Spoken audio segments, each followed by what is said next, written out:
Vladimir Ilyich Lenin. The State and Revolution, first published August 1917. Chapter 5. Economic basis for the withering away of the state. Marx explains this question most thoroughly in his critique of the Gotha program, Letter to Bragg, May 5, 1875, which was not published until 1891 when it was printed in Newsite, Volume 9, 1, and which has appeared in Russian in a special edition. The polemical part of this remarkable work, which contains a criticism of Lassaullianism, has, so to speak, overshadowed its positive part, namely, the analysis of the connection between the development of communism and the withering away of the state. 1. Presentation of the question by Marx. From a superficial comparison of Marx's letter to Bragg of May 5, 1875, with Engels' letter to Bebel of March 28, 1875, which we examined above, it might appear that Marx was much more of a champion of the state than Engels, and that the difference of opinion between the two writers on the question of the state was very considerable. Engels suggested to Bebel that all chatter about the state be dropped altogether, that the word state be eliminated from the program altogether and the word community substituted for it. Engels even declared that the commune was long a state in the proper sense of the word. Yet Marx even spoke of the future state in communist society, that is, he would seem to recognize the need for the state even under communism. But such a view would be fundamentally wrong. A closer examination shows that Marx's and Engels' views on the state and its withering away were completely identical, and that Marx's expression quoted above refers to the state in the process of withering away. Clearly, there can be no question of specifying the moment of the future withering away, the more so since it will obviously be a lengthy process. The apparent difference between Marx and Engels is due to the fact that they deal with different subjects and pursue different aims. Engels set out to show Bebel graphically, sharply, and in broad outline the utter absurdity of the current prejudices concerning the state, shared to no small degree by Lassalle. Marx only touched upon this question in passing, being interested in another subject, namely, the development of communist society. The whole theory of Marx is the application of the theory of development in its most consistent, complete, considered and pithy form to modern capitalism. Naturally, Marx was faced with the problem of applying this theory both to the forthcoming collapse of capitalism and to the future development of future communism. On the basis of what facts, then, can the question of the future development of future communism be dealt with? On the basis of the fact that it has its origin in capitalism, that it develops historically from capitalism, that it is the result of the action of a social force to which capitalism gave birth. There is no trace of an attempt on Marx's part to make up a utopia, to indulge in idle guesswork about what cannot be known. Marx treated the question of communism in the same way as a naturalist would treat the question of the development of, say, a new biological variety, once he knew that it had originated in such and such a way and was changing in such and such a definite direction. To begin with, Marx brushed aside the confusion the Gotha program brought into the question of the relationship between state and society. He wrote, "Present-day society is capitalist society, which exists in all civilized countries, being more or less free from medieval admixture, more or less modified by the particular historical development of each country, more or less developed. On the other hand, the present-day state changes with the country's frontier. It is different in the Prusso-German Empire from what it is in Switzerland, and different in England from what it is in the United States. The present-day state is, therefore, a fiction. Nevertheless, the different states of the different civilized countries, in spite of their motley diversity of form, all have this in common, that they are based on modern bourgeois society, only one more or less capitalistically developed. They have, therefore, also certain essential characteristics in common. In this sense it is possible to speak of the present-day state, in contrast with the future, in which its present root, bourgeois society, will have died off. The question then arises, what transformation will the state undergo in communist society? In other words, what social functions will remain in existence though that are analogous to present state functions? This question can only be answered scientifically, and one does not get a flea-harp nearer to the problem by a thousandfold combination of the word people with the word state. 1. After thus ridiculing all talk about a people's state, Marx formulated the question and gave warning, as it were, that those seeking a scientific answer to it should use only firmly established scientific data.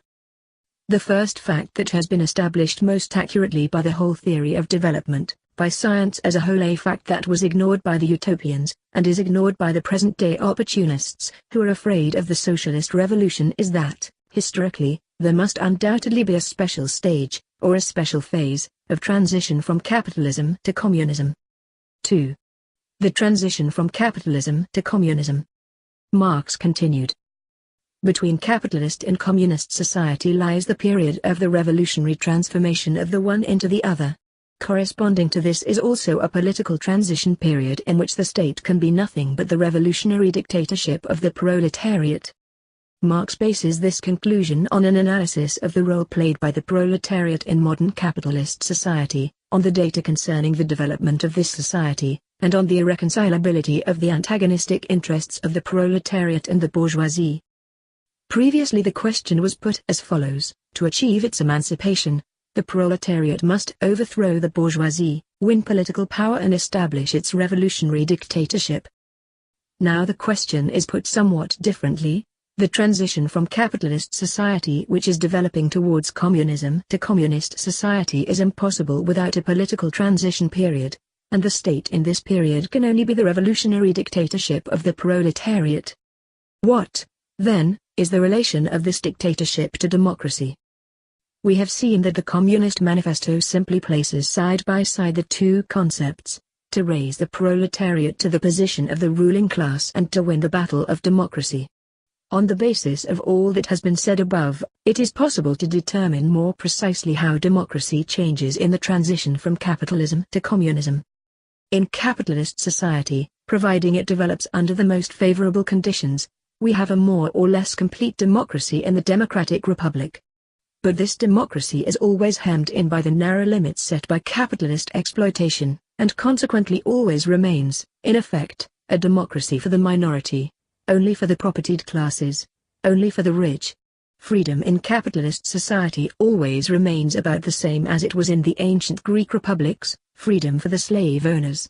Owing to the conditions of capitalist exploitation, the modern wage slaves are so crushed by want and poverty that they cannot be bothered with democracy, cannot be bothered with politics. In the ordinary, peaceful course of events, the majority of the population is debarred from participation in public and political life. The correctness of this statement is perhaps most clearly confirmed by Germany, because constitutional legality steadily endured there for a remarkably long time, nearly half a century, 1871 to 1914, and during this period the Social Democrats were able to achieve far more than in other countries in the way of utilizing legality, and organized a larger proportion of the workers into a political party than anywhere else in the world.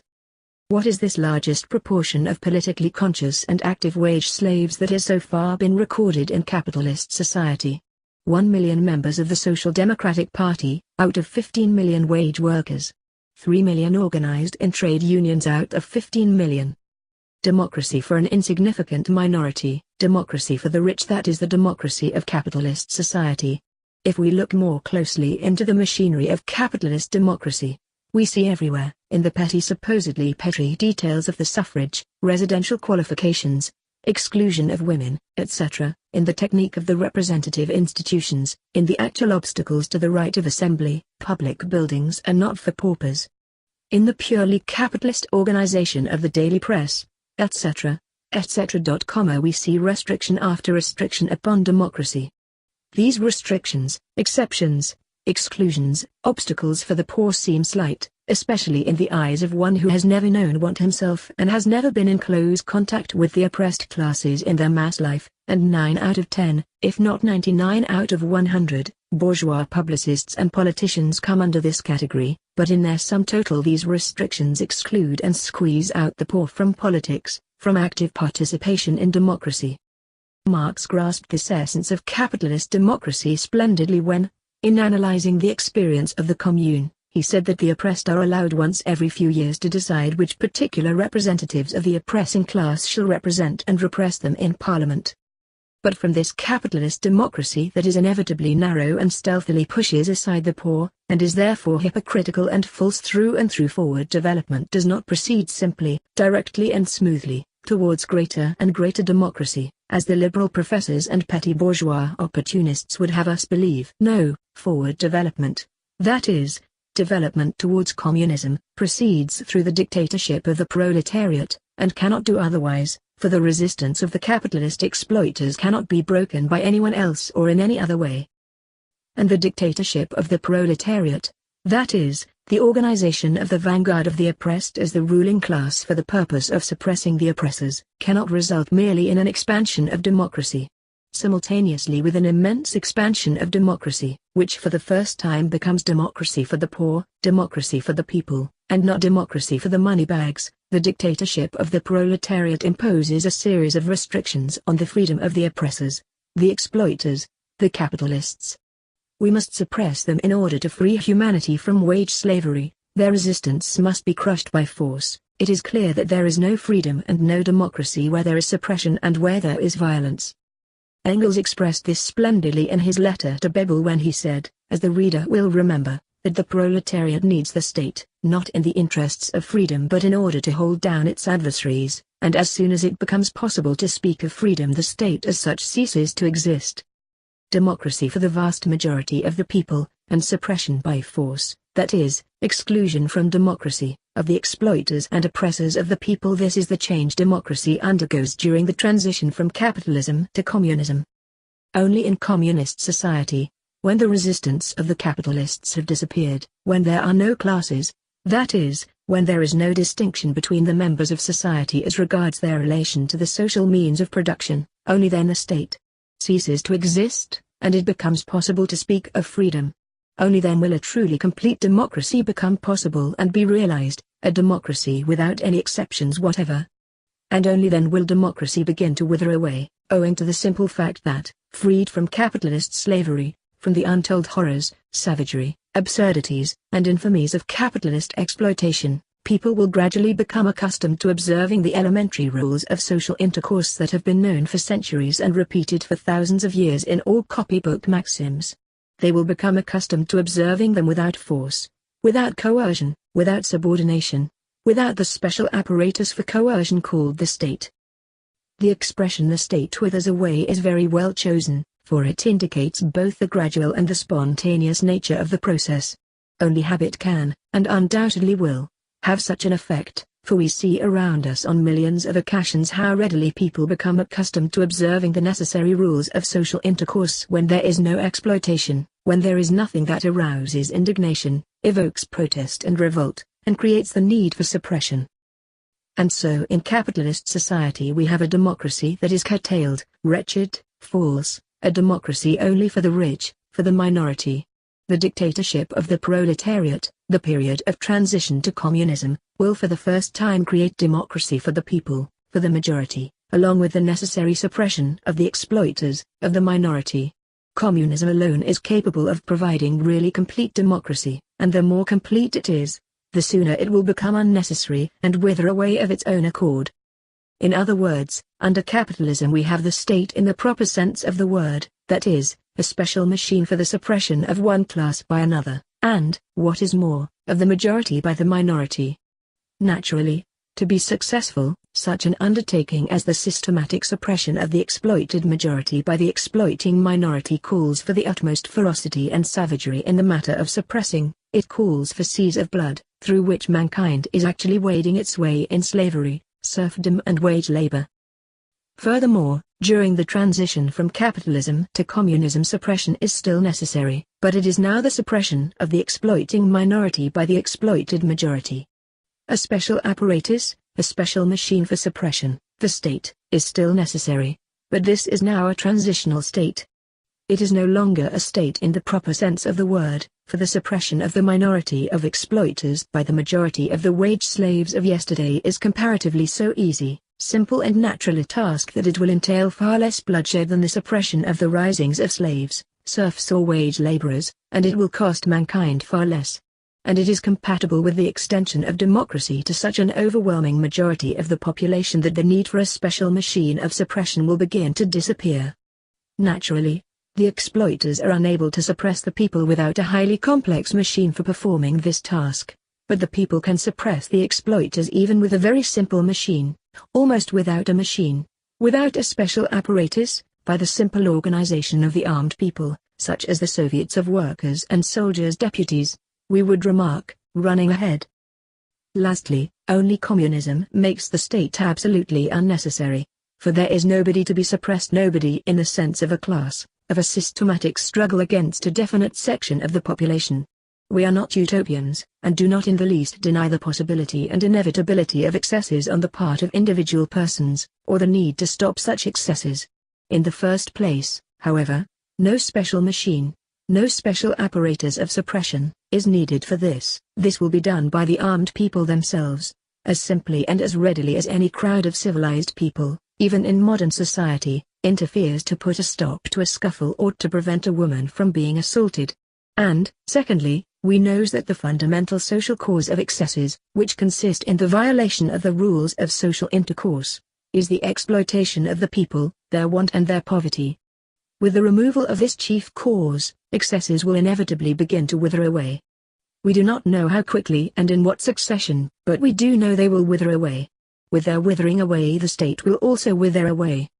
Without building utopias, Marx defined more fully what can be defined now regarding this future, namely, the differences between the lower and higher phases, levels, stages, of communist society. 3. The first phase of communist society. In the Critique of the Gotha program, Marx goes into detail to disprove Lassalle's idea that under socialism the worker will receive the undiminished or full product of his labor. Marx shows that from the whole of the social labor of society there must be deducted a reserve fund, a fund for the expansion of production, a fund for the replacement of the wear and tear of machinery, and so on. Then, from the means of consumption must be deducted a fund for administrative expenses, for schools, hospitals, old people's homes, and so on. Instead of Lassalle's hazy, obscure, general phrase, the full product of his labor to the worker, Marx makes a sober estimate of exactly how socialist society will have to manage its affairs. Marx proceeds to make a concrete analysis of the conditions of life of a society in which there will be no capitalism, and says, what we have to deal with here, in analyzing the program of the Workers' Party, is a communist society, not as it has developed on its own foundations, but, on the contrary, just as it emerges from capitalist society, which is thus in every respect, economically, morally, and intellectually, still stamped with the birthmarks of the old society from whose womb it comes. It is this communist society, which has just emerged into the light of day out of the womb of capitalism and which is in every respect stamped with the birthmarks of the old society, that Marx terms the first, or lower, phase of communist society. The means of production are no longer the private property of individuals. The means of production belong to the whole of society. Every member of society, performing a certain part of the socially necessary work, receives a certificate from society to the effect that he has done a certain amount of work. And with this certificate he receives from the public store of consumer goods a corresponding quantity of products. After a deduction is made of the amount of labor which goes to the public fund, every worker, therefore, receives from society as much as he has given to it. Equality apparently reigns supreme. But when Lassalle, having in view such a social order, usually called socialism, but termed by Marx the first phase of communism, says that this is equitable distribution, that this is the equal right of all to an equal product of labor, Lassalle is mistaken and Marx exposes the mistake. Hence, the equal right, says Marx, in this case still certainly conforms to bourgeois law, which, like all law, implies inequality. All law is an application of an equal measure to different people who in fact are not alike, are not equal to one another. That is why the equal right is violation of equality and an injustice.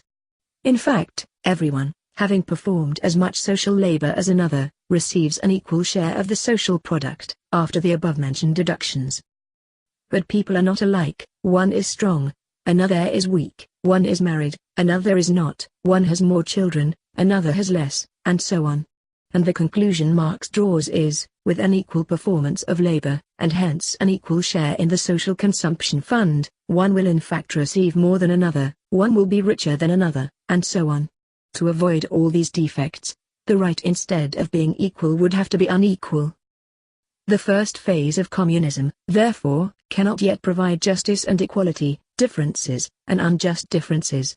in wealth will still persist, but the exploitation of man by man will have become impossible because it will be impossible to seize the means of production, the factories, machines, land, etc. and make them private property. In smashing Lassalle's Petit Bourgeois, vague phrases about equality and justice in general, Marx shows the course of development of communist society, which is compelled to abolish at first only the injustice of the means of production seized by individuals, and which is unable at once to eliminate the other injustice, which consists in the distribution of consumer goods according to the amount of labor performed, and not according to needs. The vulgar economists, including the bourgeois professors and Artugan, constantly reproach the socialists with forgetting the inequality of people and with dreaming of eliminating this inequality. Such a reproach, as we see, only proves the extreme ignorance of the bourgeois ideologists. Marx not only most scrupulously takes account of the inevitable inequality of men, but he also takes into account the fact that the mere conversion of the means of production into the common property of the whole society, commonly called socialism, does not remove the defects of distribution and the inequality of bourgeois laws which continues to prevail so long as products are divided according to the amount of labor performed. Continuing, Marx says, but these defects are inevitable in the first phase of communist society as it is when it has just emerged, after prolonged birth pangs, from capitalist society. Law can never be higher than the economic structure of society and its cultural development conditioned thereby. And so, in the first phase of communist society, usually called socialism, bourgeois law is not abolished in its entirety, but only in part, only in proportion to the economic revolution so far attained. That is, only in respect of the means of production. Bourgeois law recognizes them as the private property of individuals. Socialism converts them into common property. To that extent and to that extent alone bourgeois law disappears. However, it persists as far as its other part is concerned. It persists in the capacity of regulator, determining factor, in the distribution of products and the allotment of labor among the members of society. The socialist principle, he who does not work shall not eat, is already realized. The other socialist principle, an equal amount of products for an equal amount of labor, is also already realized. But this is not yet communism, and it does not yet abolish bourgeois law, which gives unequal individuals, in return for unequal, really unequal, amounts of labor, equal amounts of products. This is a defect, says Marx, but it is unavoidable in the first phase of communism, for if we are not to indulge in utopianism, we must not think that having overthrown capitalism people will at once learn to work for society without any rules of law. Besides, the abolition of capitalism does not immediately create the economic prerequisites for such a change. Now, there are no other rules than those of bourgeois law. To this extent, therefore, there still remains the need for a state, which, while safeguarding the common ownership of the means of production, would safeguard equality in labor and in the distribution of products. The state withers away insofar as there are no longer any capitalists, any classes, and, consequently, no class can be suppressed. But the state has not yet completely withered away, since there still remains the safeguarding of bourgeois law, which sanctifies actual inequality. For the state to wither away completely, complete communism is necessary. 4. The higher phase of communist society. Marx continues. In a higher phase of communist society, after the enslaving subordination of the individual to the division of labor, and with it also the antithesis between mental and physical labor, has vanished, after labor has become not only a livelihood but life's prime want, after the productive forces have increased with the all-round development of the individual, and all the springs of cooperative wealth flow more abundantly, only then can the narrow horizon of bourgeois law be left behind in its entirety and society inscribe on its banners, from each according to his ability, to each according to his needs. Only now can we fully appreciate the correctness of Engels' remarks mercilessly ridiculing the absurdity of combining the words freedom and state. So long as the state exists there is no freedom. When there is freedom, there will be no state. The economic basis for the complete withering away of the state is such a high state of development of communism at which the antithesis between mental and physical labor disappears, at which there consequently disappears one of the principal sources of modern social inequality, a source, moreover, which cannot on any account be removed immediately by the mere conversion of the means of production into public property, by the mere expropriation of the capitalists. This expropriation will make it possible for the productive forces to develop to a tremendous extent. And when we see how incredibly capitalism is already retarding this development, when we see how much progress could be achieved on the basis of the level of technique already attained, we are entitled to say with the fullest confidence that the expropriation of the capitalists will inevitably result in an enormous development of the productive forces of human society. But how rapidly this development will proceed, how soon it will reach the point of breaking away from the division of labor, of doing away with the antithesis between mental and physical labor, of transforming labor into life's prime want, we do not and cannot know. That is why we are entitled to speak only of the inevitable withering away of the state, emphasizing the protracted nature of this process and its dependence upon the rapidity of development of the higher phase of communism, and leaving the question of the time required for, or the concrete forms of, the withering away quite open, because there is no material for answering these questions. The state will be able to wither away completely when society adopts the rule, from each according to his ability, to each according to his needs, that is, when people have become so accustomed to observing the fundamental rules of social intercourse and when their labor has become so productive that they will voluntarily work according to their ability. The narrow horizon of bourgeois law, which compels one to calculate with the heartlessness of a Shylock whether one has not worked half an hour more than anybody else, this narrow horizon will then be left behind. There will then be no need for society, in distributing the products, to regulate the quantity to be received by each will take freely according to his needs.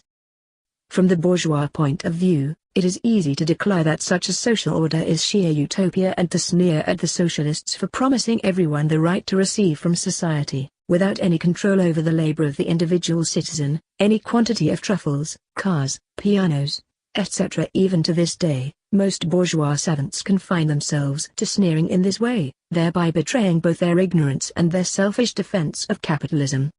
Ignorance, for it has never entered the head of any socialist to promise that the higher phase of the development of communism will arrive.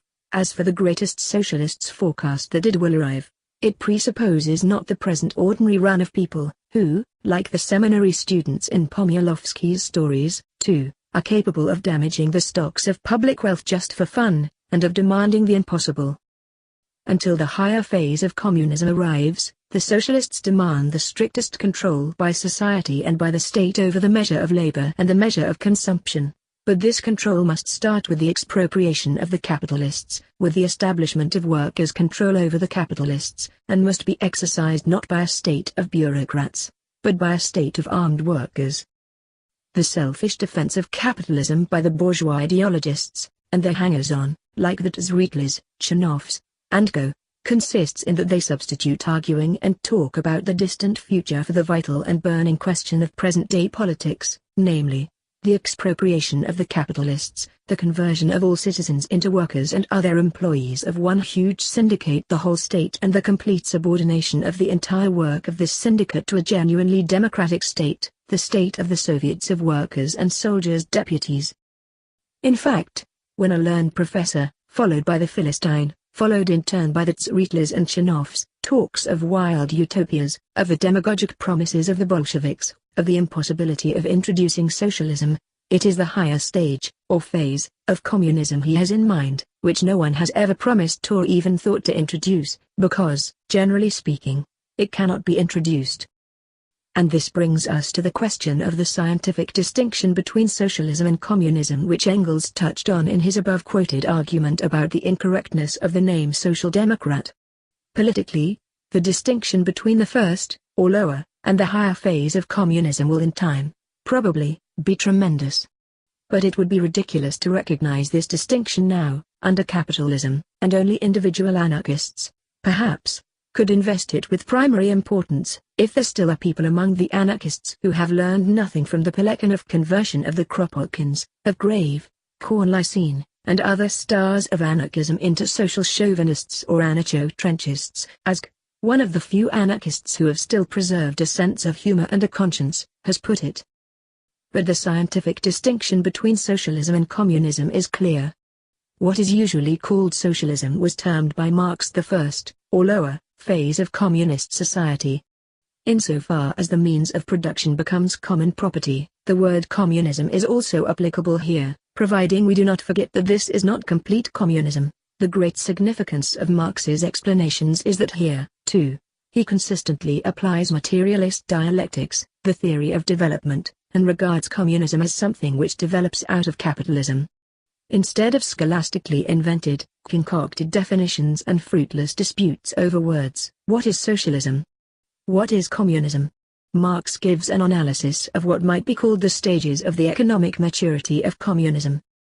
In its first phase, or first stage, communism cannot as yet be fully mature economically and entirely free from traditions or vestiges of capitalism. Hence the interesting phenomenon that communism in its first phase retains the narrow horizon of bourgeois law.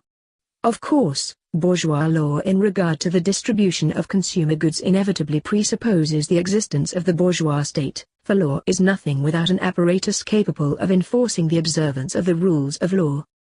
It follows that under communism there remains for a time not only bourgeois law, but even the bourgeois state, without the bourgeoisie.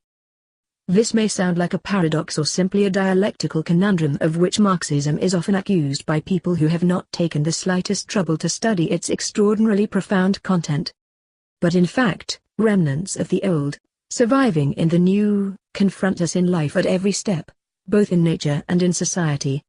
And Marx did not arbitrarily insert a scrap of bourgeois law into communism, but indicated what is economically and politically inevitable in a society emerging out of the womb of capitalism. Democracy means equality. The great significance of the proletariat's struggle for equality and of equality as a slogan will be clear if we correctly interpret it as meaning the abolition of classes. But democracy means only formal equality. And as soon as equality is achieved for all members of society in relation to ownership of the means of production, that is, equality of labor and wages, humanity will inevitably be confronted with the question of advancing further from formal equality to actual equality. That is, to the operation of the rule from each according to his ability, to each according to his needs. By what stages, by means of what practical measures humanity will proceed to this supreme aim we do not and cannot know. But it is important to realize how infinitely mendacious is the ordinary bourgeois conception of socialism as something lifeless, rigid, fixed once and for all, whereas in reality only socialism will be the beginning of a rapid, genuine, truly mass-forward movement, embracing first the majority and then the whole of the population, in all spheres of public and private life. Democracy is of enormous importance to the working class in its struggle against the capitalists for its emancipation. But democracy is by no means a boundary not to be overstepped. It is only one of the stages on the road from feudalism to capitalism, and from capitalism to communism.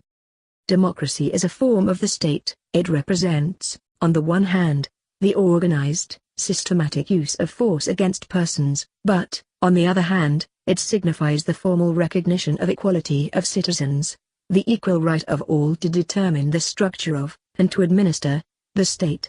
This, in turn, results in the fact that, at a certain stage in the development of democracy, it first welds together the class that wages a revolutionary struggle against capitalism, the proletariat, and enables it to crush, smash to atoms, wipe off the face of the earth the bourgeois, even the republican bourgeois, state machine, the standing army, the police and the bureaucracy, and to substitute for them a more democratic state machine, but a state machine nevertheless, in the shape of armed workers who proceed to form a militia involving the entire population.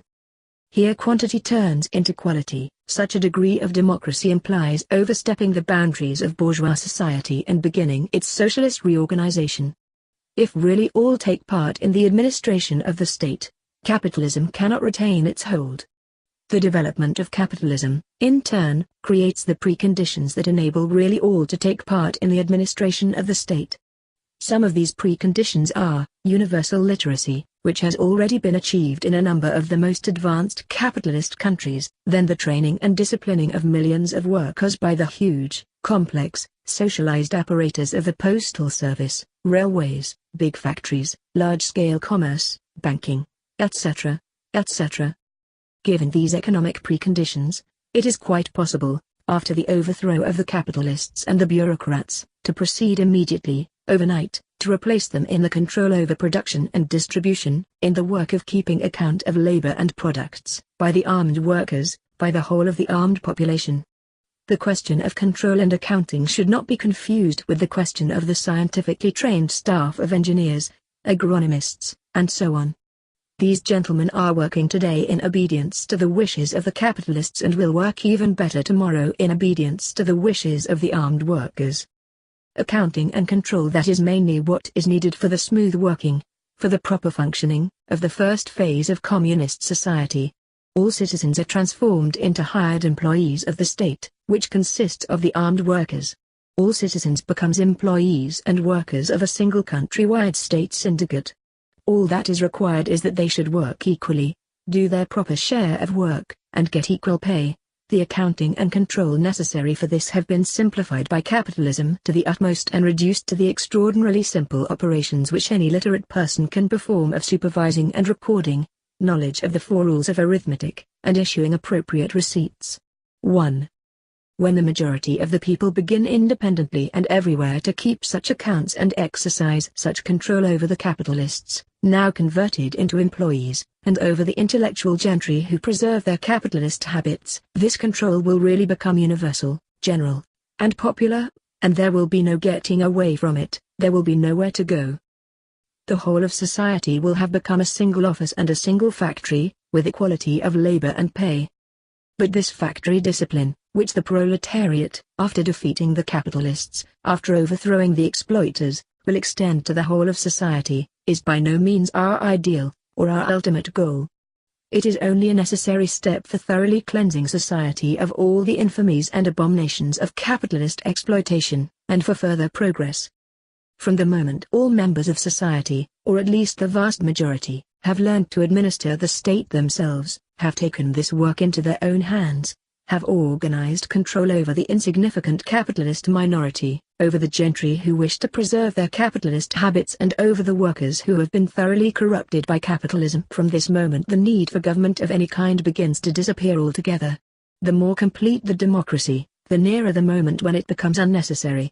The more democratic the state which consists of the armed workers, and which is no longer a state in the proper sense of the word, the more rapidly every form of state begins to wither away. For when all have learned to administer and actually to independently administer social production, independently keep accounts and exercise control over the parasites, the sons of the wealthy, the swindlers and other guardians of capitalist traditions, the escape from this popular accounting and control will inevitably become so incredibly difficult, such rare exception, and will probably be accompanied by such swift and severe punishment, for the armed workers are practical men and not sentimental intellectuals, and they scarcely allow anyone to trifle with them, that the necessity of observing the simple, fundamental rules of the community will very soon become a habit. Then the door will be thrown wide open for the transition from the first phase of communist society to its higher phase, and with it to the complete withering away of the state.